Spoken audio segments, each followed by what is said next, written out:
Anong may balak ka sa iyo kahit post-birthday ni Bimbi o ni Josh, kasama ba si Josh? Of course, ipapaalam ko kayo. Pwede i-dinner para sa birthday ko. So, yun, wala. Okay. Kay Chris ba may ma-wish ka for her birthday? Basta stay happy. And sa anong aspect? Basta happy lang. Basta mahirap na. Pero nagre-regalo ka po. Basta stay happy lang. Ganun lang. Ganun lang talaga. Ano masasabi mo na sabi ni Chris Lee kahapon na okay na siya na maging alone? Tanggap niya na kung wala siya nakahanap na partner. Sa kanya na yun. Bahala na siya doon sa ano, di ba? Eh kung happy siya, di mas maganda. Yun yung... Happy siyang alone. Oo, happy siyang alone. So, Ikaw ba nagre-regalo pa kay Chris pag birthday niya? Ha? Nagre-regalo ka pa? Or bumabati ka rin sa kanya pag birthday niya? bumabati naman. Regalo wala na. Kasi bali-balik na rin man nanay pa rin anak ko yan. So syempre, diba, yung respeto nandun. So yun ang pinaka-importante. Syempre, babatiin mo pag birthday. Pero ngayon kasi okay na kayo, di ba? So wala ka pa plano regaluhan siya sa birthday. Sino nakaraan? Di ba parang Hindi niya ng grip wax. Ayun no, regalo mo. Diba? So, yan ang regalo. Pag may choice ka ba, anong gusto mo si Bibi maging basketball player or showbiz? Pag may choice ka, ikaw mismo as Kung may father. choice ako, syempre basketball, di ba? Yun nga, sabi rin share ko lang, sabi rin ni Chris na once na mag-basketball ka, kailangan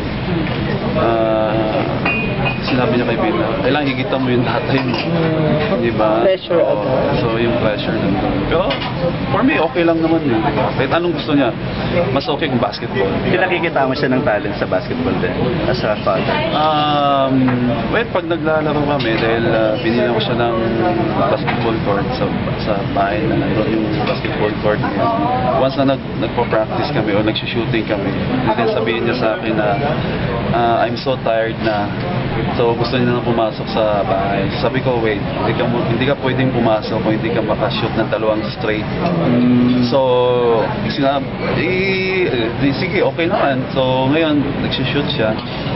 Akalain mong 2 beses din shoot. So pahinga siya. Kasi means, gano'n ang role ko sa kanya. Tinatrain mo na siya. Gano'n ang lagi kong yan. Once na magpapahinga ka, kailangan i-shoot mo muna itong 2. So yun. And then nung nag-guest ako dun sa, nag-demo ako ng basketball dun sa Brent, sa school niya. And then, siyempre nasa basketball, sa gym kami. And then, tinuturuan ko yung mga classmates niya. Mag-dribble, gano'n. So, si Bim, hindi sumasali. Ay, hindi siya klase niya. Hindi siya sumasali. Nandun siya sa kabilang court. So, siguro, iniisip ko, parang gusto niya yata ipakita sa mga classmates niya, alam ko na yung tinuturo ng tatay ko. Yeah, alam ko na yan. Yeah, kayo muna dyan, di ba? So, yun, pagtatawagin mo, Bim, ganon. Dito lang ako, ganyan.